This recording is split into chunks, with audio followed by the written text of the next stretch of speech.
In this video, we will discuss class 10 science of chapter chemical reaction and equation. First of all, what is chemical reaction? Chemical reaction, it is a process in which one or more substance combine or react to form a new substance. That means chemical reaction एक ऐसा process है जिसमें एक या एक से ज़्यादा substance आपस में मिलकर react करके एक नया substance बनाता है. It can't be reversed by physical methods.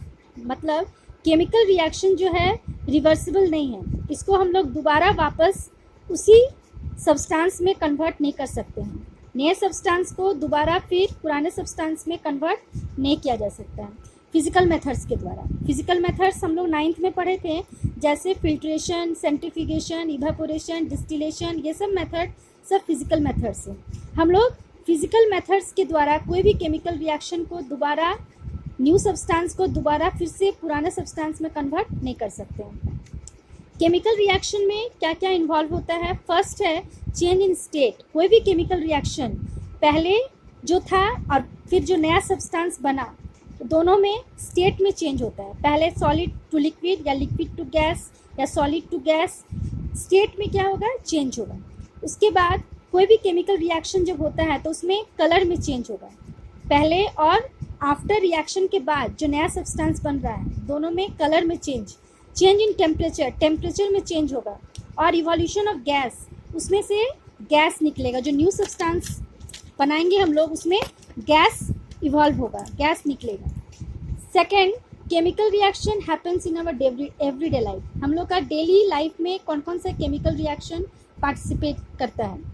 First, digestion of food, भोजन का पचना. सेकेंड, रेस्पिरेशन, सांस लेना. हम लोग ऑक्सीजन इनहेल करते हैं और कार्बन डाइऑक्साइड को छोड़ते हैं. थर्ड, रस्टिंग ऑफ आयरन, लोहे का जंग लगना, ये भी एक तरह का स्लो केमिकल रिएक्शन है. और सेटिंग ऑफ कर्ड, दही का जमना, ये भी एक केमिकल रिएक्शन है. ये सब केमिकल रिएक्शन जो है ये हम लोग का एवरीडे लाइफ में, डे टू डे लाइफ में हम लोग इस सबको देख पाते हैं. नेक्स्ट है, कोई भी केमिकल रिएक्शन का दो पार्ट है, एक रिएक्टेंट पार्ट और एक प्रोडक्ट पार्ट है. रिएक्टेंट पार्ट किसको कहेंगे?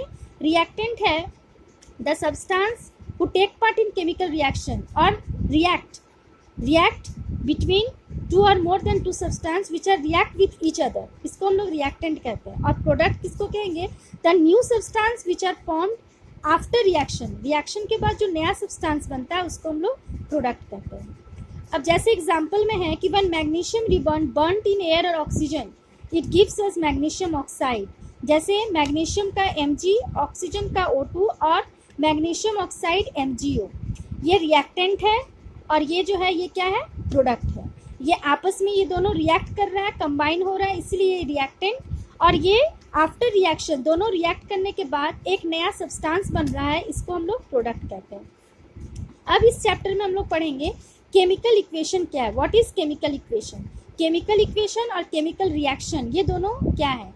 केमिकल रिएक्शन हम लोग अभी पढ़ें कि chemical reaction it is a process in which one or more substance react to form a new substance, उसको हम लोग केमिकल रिएक्शन कहते हैं. और जब उसी केमिकल रिएक्शन को हम लोग रिप्रेजेंट करते हैं किसके द्वारा? केमिकल इक्वेशन के द्वारा. That means a chemical reaction can be represented by chemical equation with the help of symbol and formula. Symbol and formula के द्वारा हम लोग किसी भी केमिकल रिएक्शन को रिप्रेजेंट करते हैं, उसको हम लोग केमिकल इक्वेशन कहते हैं. जैसे कि एग्जाम्पल हम लोग देख रहे हैं, ये जो एग्जाम्पल है ये केमिकल रिएक्शन है, ये आपस में रिएक्ट करके एक नया सब्सटेंस बना रहा है, लेकिन इसको हम लोग रिप्रेजेंट करते हैं with the help of symbol and formula, तो इसको हम लोग इक्वेशन कहेंगे.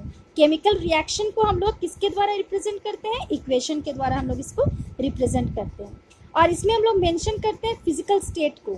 जैसे मैग्नीशियम है, ये सॉलिड स्टेट में पाया जाता है. ऑक्सीजन है, ये गैसियस स्टेट में है. MgO है, ये सॉलिड स्टेट में है.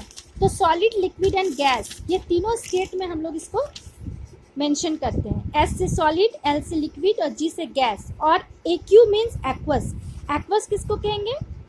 Aqueous it is a solution in which solvent is water, it is dissolved in water, इसको हम लोग एक्वस कहते हैं.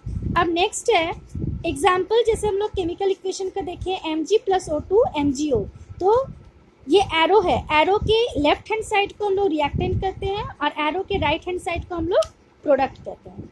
ये आपस में रिएक्ट कर रहा है, तो ये रिएक्टेंट है, और रिएक्ट करने के बाद जो नया सब्सटेंस बन रहा है ये क्या है, प्रोडक्ट है। अब नेक्स्ट है how to balance a chemical equation. कोई भी इक्वेशन को हम लोग किस तरह से बैलेंस करते हैं। जैसे ये जो Mg+O2 है, Mg it is not balanced, ये इक्वेशन बैलेंस नहीं है।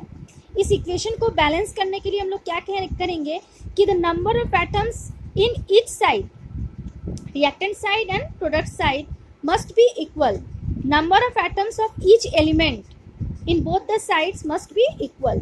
अगर दोनों साइड्स का नंबर ऑफ एटम हर एक एलिमेंट का अगर इक्वल है तो उस इक्वेशन को हम लोग बैलेंस्ड केमिकल इक्वेशन कहते हैं। जैसे फॉर एग्जांपल है Fe+H2O चेंज इनटू Fe3O4+H2। ये iron plus water convert into iron oxide plus hydrogen. ये इक्वेशन बैलेंस नहीं है। अब इसको हम लोग बैलेंस करने के लिए एक चार्ट बनाएंगे। चार्ट में एलिमेंट्स का नाम एक साइड में, एक रिएक्टेंट और एक प्रोडक्ट, ये 3 कॉलम बनाते हैं। अब इसमें कौन कौन से एलिमेंट इस रिएक्शन में पार्टिसिपेट कर रहा है। आयरन है, हाइड्रोजन है और क्या है, ऑक्सीजन है। दोनों साइड में मिलाकर 3 एलिमेंट पार्टिसिपेट कर रहा है, आयरन, हाइड्रोजन एंड ऑक्सीजन। तो हम लोग पहले एलिमेंट का नाम लिख देते हैं। आयरन को हम लोग Fe से डिनोट करते हैं, हाइड्रोजन का H सिंबल है और ऑक्सीजन का O है। अब नेक्स्ट है रिएक्टेंट साइड, मतलब एरो के इधर को रिएक्टेंट करते हैं और एरो के इधर को प्रोडक्ट करते हैं। अब रिएक्टेंट साइड में हमको देखना है कि आयरन Fe का कितना एटम, आयरन ये Fe है, आयरन का रिएक्टेंट साइड में कितना है, 1 है। इसको हम लोग ब्रैकेट देंगे और ब्रैकेट देने के बाद इसके यहाँ पर क्या है, 1, कितना एटम है, 1 हो गया। अब है प्रोडक्ट साइड में आयरन कितना है, 3 है, कितना है, 3। अब हाइड्रोजन का देखना है। हाइड्रोजन का जो है रिएक्टेंट साइड में हाइड्रोजन कितना है, 2 है, कितना है, 2। और प्रोडक्ट साइड में कितना है हाइड्रोजन, इधर भी कितना है, 2 है। अब है ऑक्सीजन, ऑक्सीजन कितना है, 1, और प्रोडक्ट साइड में ऑक्सीजन कितना है, 4। अब इसको हमको बराबर करना है।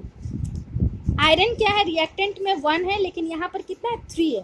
तो इसको हम लोग अगर 3 से मल्टीप्लाई कर देते हैं तो ये क्या हो जाएगा, 3 हो जाएगा। तो आयरन भी 3 हो गया, और इधर रिएक्टेंट साइड में आयरन 3 हो गया, प्रोडक्ट साइड में भी आयरन क्या कितना हो गया, ये आगे से ही 3, हाँ। सेकेंड में हाइड्रोजन है। हाइड्रोजन इसमें रिएक्टेंट साइड में कितना है, 2 है, और प्रोडक्ट साइड में भी कितना है, 2 है। लेकिन अब ऑक्सीजन है, ऑक्सीजन रिएक्टेंट साइड में कितना है, 1, और प्रोडक्ट साइड में कितना है, 4। तो इसको हमको 4 है तो इधर भी 4 करने के लिए 4 से मल्टीप्लाई कर देंगे। 1 पहले इधर रिएक्टेंट में 1 है तो 1 को हम लोग 4 से मल्टीप्लाई करेंगे, तो इधर भी 4 हो गया, इधर भी 4 हो गया। इधर पहले से 4 था, इधर मल्टीप्लाई करेंगे 4 से तो 4 हो गया। लेकिन जैसे ही ऑक्सीजन 4 होगा तो इसमें हाइड्रोजन भी 2 था, तो यहाँ अगर 4 लगाएंगे तो हाइड्रोजन कितना हो जाएगा, 4 2 जा 8 हो जाएगा। लेकिन इधर हाइड्रोजन कितना है, 2 है। तो जिसके चलते हम लोग को क्या करना पड़ेगा, इधर भी हम लोग को क्या करना पड़ेगा, 4 देना पड़ेगा। इधर अगर हम लोग 4 दे देते हैं, हाइड्रोजन को मल्टीप्लाई कर देते हैं 4 से, तो इधर भी क्या हो जाएगा, 8 हो जाएगा, और इधर भी क्या है, 8 हो गया। दैट मीन्स कि इक्वेशन क्या हो गया, बैलेंस हो गया।